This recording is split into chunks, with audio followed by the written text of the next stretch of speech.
নিয়োগ দুর্নীতিতে ইডির মামলায় এবার জামিন পেলেন কালীঘাটের কাকু।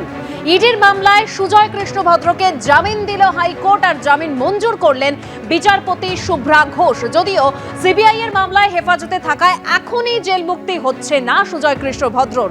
তবে হাইকোর্টের তরফে কি নির্দেশ দেওয়া হয়েছে আরো বিস্তারিত তথ্য আমাদের প্রতিনিধি সৌভিক মজুমদার রয়েছেন আমাদের সঙ্গে সরাসরি। সৌভিক আমাদেরকে বলবে। সৌভিক,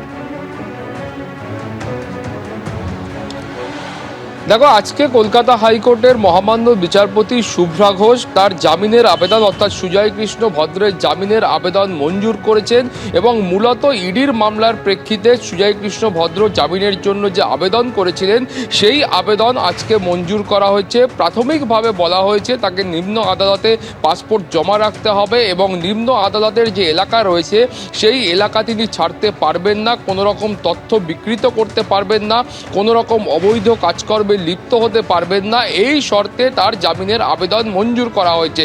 কিন্তু তুমি জানো যে ইতিমধ্যেই নিম্ন আদালতে সিবিআই এর তরফ থেকে প্রোডাকশন ওয়ারেন্ট নিয়ে যে আবেদন করা হয়েছে সেই আবেদনের ওপরই নির্ভর করবে সুজয় কৃষ্ণ ভদ্রের ভাগ্য। তার কারণ নিম্ন আদালতের তরফ থেকে তাকে আবারও যদি সিবিআই এর হেফাজতে পাঠানো হয় সেক্ষেত্রে কিন্তু ইডির মামলায় তিনি জামিন পেলেও তার জেল মুক্তি এখন হবে না। ফলত কলকাতা হাইকোর্ট থেকে যে জামিন দেওয়া হয়েছে তার ভাগ্য এখন নির্ভর করবে নিম্ন আদালতের তরফ থেকে সিবিআই এর মামলায় আজকে কি সিদ্ধান্ত নেওয়া হয় তার উপর। তুমি জানো যে মূলত এই মামলার ক্ষেত্রে সুজয় কৃষ্ণ ভদ্রের আবেদন ছিল যে দীর্ঘদিন হয়ে গিয়েছে তিনি হেফাজতে রয়েছেন, তাকে একাধিকবার জিজ্ঞাসাবাদ করা হয়েছে, কিন্তু তারপরে এখনো পর্যন্ত এই মামলা যেভাবে পরিচালিত হচ্ছে সেক্ষেত্রে কিন্তু তার সাজার যে সর্বোচ্চ মেয়াদ রয়েছে সেই মেয়াদের একটা বড় অংশ তিনি ইতিমধ্যেই হেফাজতে কাটিয়ে ফেলেছেন। তিনি অসুস্থ রয়েছেন এবং সেই কারণেই তাকে যে কোনো শর্তে জামিন দেওয়া হোক সেই আবেদন নিয়ে তিনি কলকাতা হাইকোর্টে এসেছিলেন এবং কলকাতা হাইকোর্টের তরফ থেকে ইডির মামলার প্রেক্ষিতে তার সেই আবেদন মঞ্জুর করা হয়েছে। এখন নিম্ন আদালতে সিবিআই এর তরফ থেকে যে মামলা করা হয়েছে সেই সিদ্ধান্তের ওপর সুজয় কৃষ্ণ ভদ্রের জেল মুক্তির ভাগ্য নির্ধারণ করবে। দেবস্মিতা, ধন্যবাদ সৌভিক।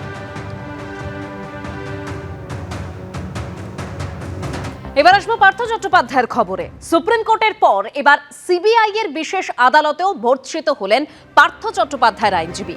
বিভিন্ন এজেন্ট ও সিন্ডিকেট মারফত টাকা তুলে 752 জন অযোগ্য চাকরি প্রার্থীর তালিকা তৈরি করা হয়েছিল আর সেই তালিকা পার্থ চট্টোপাধ্যায় নিজেই পাঠিয়েছিলেন। আদালতে দাবি করেছে সিবিআই। অন্যদিকে কে কতটা প্রভাবশালী তার মাপকাঠি কি হবে, কিভাবে নির্ণয় করা হবে কার প্রভাব কতটা, তা নিয়েও প্রশ্ন তুলল কলকাতা হাইকোর্ট। পার্থ চট্টোপাধ্যায়ের জামিন সংক্রান্ত মামলার শুনানি কোন আদালতে হবে তা নির্ধারণ করার এখতিয়ার আপনাকে কে দিল? আপনাকে কে অধিকার দিয়েছে? কোন বেঞ্চে মামলা হবে ঠিক করে দেবেন? ফের আদালতে প্রশ্নের মুখে পড়লেন পার্থ চট্টোপাধ্যায়ের আইনজীবী। সুপ্রিম কোর্টের পর এবার তীব্র ভৎসনার মুখে পড়তে হল সিবিআই এর বিশেষ আদালতেও। পার্থ চট্টোপাধ্যায়ের আইনজীবীর উদ্দেশ্যে বিচারক প্রশান্ত মুখোপাধ্যায় এই দিন বলেন, আপনার কোনো এখতিয়ার নেই বেঞ্চ নিয়ে কথা বলার। কোন কোর্টে মামলার শুনানি হবে আপনি ঠিক করে দেবেন না। আপনি কি কারণে আদালতে সময় নষ্ট করছেন বুঝতে পারছি না। আজই মামলা শুনে অন্য কোর্টে পাঠাবো। কলকাতা হাইকোর্টের পাশাপাশি বৃহস্পতিবার প্রাথমিক নিয়োগ দুর্নীতি মামলায় ধৃতদের জামিন আবেদনের শুনানি হয় ব্যাংশাল কোর্টের সিবিআই এর বিশেষ আদালতে। শুনানি শুরুতে প্রাক্তন শিক্ষামন্ত্রীর আইনজীবী তার মক্কেলের জামিনের আবেদন জানিয়ে বলেন, মন্ত্রী হিসেবে এই দুর্নীতির সঙ্গে যুক্ত নন পার্থ চট্টোপাধ্যায়। দুর্নীতিতে তার কোনো ভূমিকা ছিল না। নিয়োগের বিষয় পুরো দেখে প্রাথমিক শিক্ষা পর্ষদ। এস বসুরায় সংস্থার সঙ্গেও পার্থ চট্টোপাধ্যায়ের কোনো যোগাযোগ নেই। ওর বয়স 73 বছর, খুবই অসুস্থ, যে কোনো শর্তে জামিন দেয়া হোক। সিবিআইয়ের আইনজীবী তখন জামিনের বিরোধিতা করে জানান, 152 জন যোগ্য প্রার্থীর নাম তালিকাভুক্ত করা হয়নি, অথচ বিভিন্ন এজেন্ট ও সিন্ডিকেট মারফত টাকা তুলে 752 জন অযোগ্য চাকরি প্রার্থীর তালিকা তৈরি করা হয়েছিল। সেই তালিকা পার্থ চট্টোপাধ্যায় নিজেই পাঠিয়েছিলেন, যার মধ্যে 310 জন অযোগ্য প্রার্থীর চাকরি সুনিশ্চিত করা হয়েছিল। এই মুহূর্তে তথ্য প্রমাণ খতিয়ে দেখার কাজ চলছে, সাক্ষীদের বয়ান নেওয়া হচ্ছে। এই মুহূর্তে জামিন পেলে তদন্ত ক্ষতিগ্রস্ত হবে। ভার্চুয়াল মাধ্যমে পার্থ চট্টোপাধ্যায় বলেন, আমাকে জামিন দিন, আমি কিছুই করিনি, যা করেছে বোর্ড করেছে, আমাকে বাঁচান, আমাকে জামিন দিন। ট্রায়াল শুরু হচ্ছে না, কতদিন আটকে থাকবো? প্রাথমিক নিয়োগ দুর্নীতি নিয়ে ব্যাংশাল কোর্টে মামলা করেছে ইডি, পাশাপাশি আলিপুরে মামলা করে সিবিআই। পরে সিবিআইয়ের মামলা আনা হয় ব্যাংশাল আদালতে বিচারক প্রশান্ত মুখোপাধ্যায়ের এজলাসে। ইডির মামলা ছিল বিচারক শুভেন্দু সাহার এজলাসে। এই দিন ইডি আবেদন করে সিবিআইয়ের মামলা তাদের কোর্টে আনা হোক। আপত্তি জানান পার্থ চট্টোপাধ্যায়ের আইনজীবী। তখনই ক্ষুব্ধ হন বিচারক। অর্পিতা মুখোপাধ্যায় ও মানিক ভট্টাচার্যের তুলনা টেনে জামিনে মুক্তি পাওয়ার মরিয়া চেষ্টা করায় বুধবারই সুপ্রিম কোর্টের তীব্র ভৎসনার মুখে পড়েন পার্থ চট্টোপাধ্যায়। বিচারপতি বলেন, বাকিরা এবং আপনি এক নন, তাই অন্যদের সঙ্গে নিজের তুলনা করার আগে আপনার লজ্জিত হওয়া উচিত। এই দিন সেই ছবি দেখা গেল সিবিআই এর বিশেষ আদালতেও। অন্যদিকে কলকাতা হাইকোর্টেও ছিল নিয়োগ দুর্নীতিতে অভিযুক্ত পার্থ চট্টোপাধ্যায়, সুবীরেশ ভট্টাচার্য, কল্যাণময় গঙ্গোপাধ্যায়, অশোক কুমার সাহা এবং শান্তিপ্রসাদ সিনহার জামিনের আবেদনের শুনানি। বিচারপতি তপব্রত চক্রবর্তী প্রশ্ন করেন, কে কতটা প্রভাবশালী তার মাপকাঠি কি হবে?